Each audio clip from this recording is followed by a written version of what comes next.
podcast is part of the Sports Social Podcast Network. First of all, yes, I know I said I wouldn't do another walk and talk, but here we are in Paris on the Rue de Fontaine once again. It is Friday the 9th of June, which for a lot of tennis fans is 25th of December of every year. I don't quite know what I'm trying to say. It's tennis Christmas, isn't it?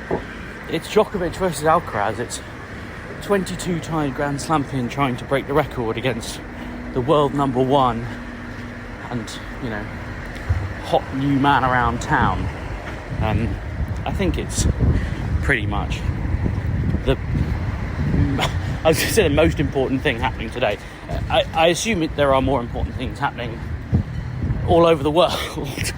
But this tennis match, if you're a tennis fan and if you're a tennis unfiltered listener, it's probably the most important thing happening for you today. I hope you've managed to either get the afternoon off or have been able to, what did I say in my newsletter, not work from home. I work, but you know, you're just going to be watching the tennis. I will come on to the match itself, but given that it will have already happened by the time a fair few of you listen to this, I'm going to look backwards. Not literally, because then I would fall over, which is not what I need this morning. No, I'm going to look at two pretty brilliant women's semi-finals in their own way. I know it's, you know, some people don't like women's tennis. My mother, for example, doesn't really like women's tennis for whatever reason, but I think those two semis really delivered some entertainment for all number of reasons. First match, Muchova versus Sabalenka. It was Muchova who, of course, emerged victorious.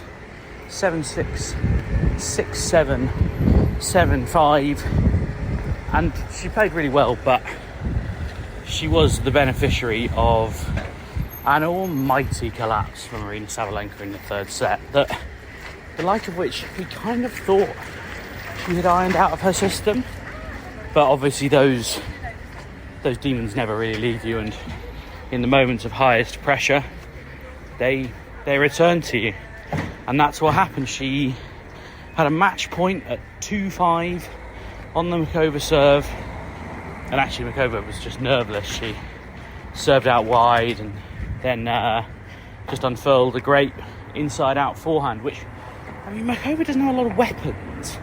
Like, she's very good at lots of things, but, you know, if you were to say what's her most potent shot, you might say the inside-out forehand, but she doesn't belt it. She's just very consistent with it, strikes the ball well, and anyone who knows me knows I love it when players come to the net, and Muchova is so keen to do that.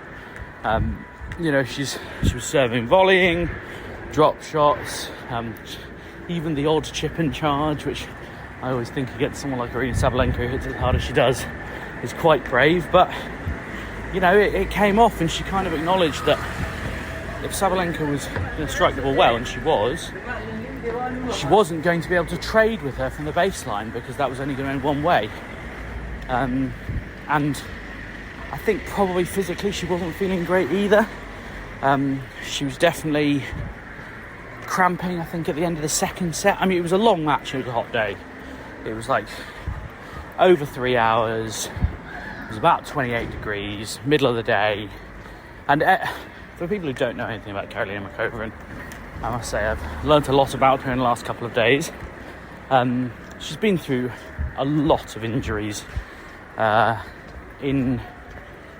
she got injured at the Australian Open last year, the doctor kind of started saying, well, it's another injury, maybe this tennis luck isn't for you, but she seems like a very level-headed woman, and she just kept quite calm and worked hard and, yeah, scrapped her way back. She was quite interesting afterwards, because she basically said, you know, I had to get my ranking back up after time out, and I had to go play like small ITF events and, you know, not many crowd, and she was quite honest. She said that wasn't really for me. I didn't like it. It wasn't motivating or anything. I just hated it. And she's talked so much this week about how amazing it is to play in front of these big crowds on Chatrier and people cheering her name. And yeah, she'll have, I mean, obviously Iga Swiatek, who beat Beatriz Haddad Maia in the other semi-final. Obviously she will be the crowd's favourite. She's a two-time champion here, defending champion, world number one, etc. But I think there'll be a lot of people in that stadium keen to see Karolina Muchova put on a show. But partly because people want to see 3 sets of tennis. But also because I think her story and her manner is compelling and I think people empathise. But anyway, well, back to the match itself. Sabalenka missed out on that match point. She served for the match at 5-3. She was broken. In fact, after she missed out on that match point, she lost 20 of the last 24 points of the match, including probably the worst and maybe most familiar Aryna Sabalenka moment was 40-15, 5-all, and she hits 2 consecutive double faults. This is...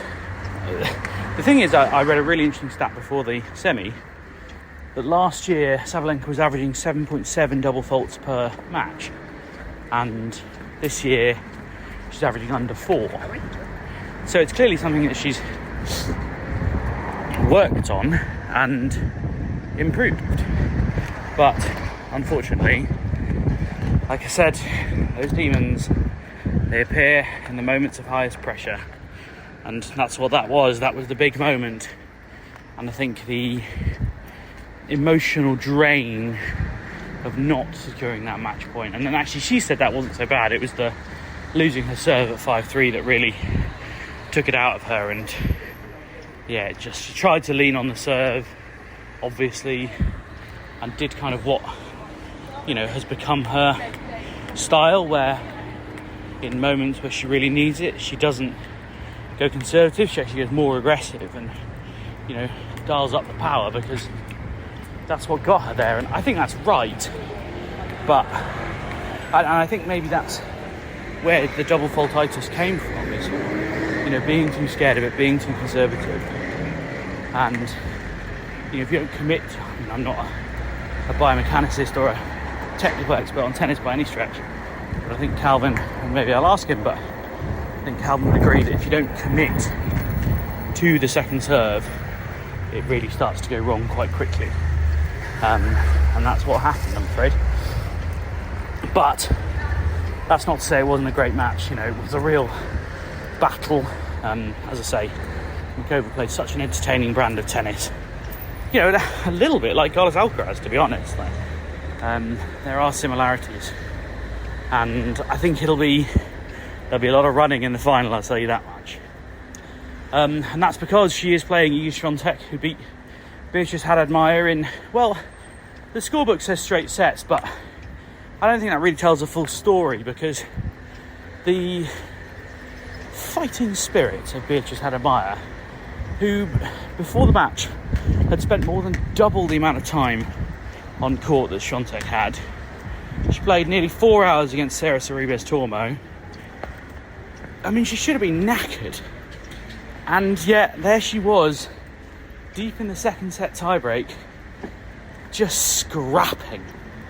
And, I mean, there was a running forehand down the line that she hit. When actually, I thought Swiatek, she hit a good forehand, short ball, and should have followed it in and didn't. It wouldn't have made a difference, I think, because Haddad Maia cleaned the line, but I think it was a slight error and maybe a sign of a few nerves from Swiatek, who was trying to close out the match. I think Haddad Maia, though, I mean, she played really well on the grass last year. I think she won Nottingham and Eastbourne, but then lost in the first round of Wimbledon to Kaya Juvan. Those things happen. I think she's a much more experienced player now. She had previously, I think, never been past the second round of a slam, which is wild for someone who's a number 14 seed, but has been very consistent in other places.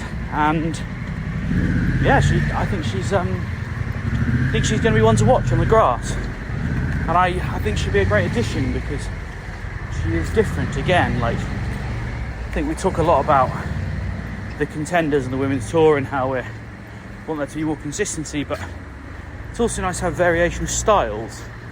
You know, Sabalenka and Rybakina are quite similar, whereas, as I say, Muchova, for example, is a bit different.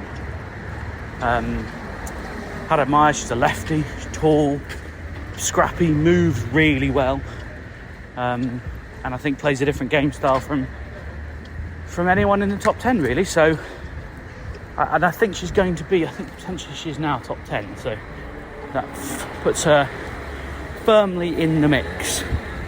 And yeah, I think we'll see her again at that stage, I'm sure, and maybe even further. But yes, that sets up Saturday's final.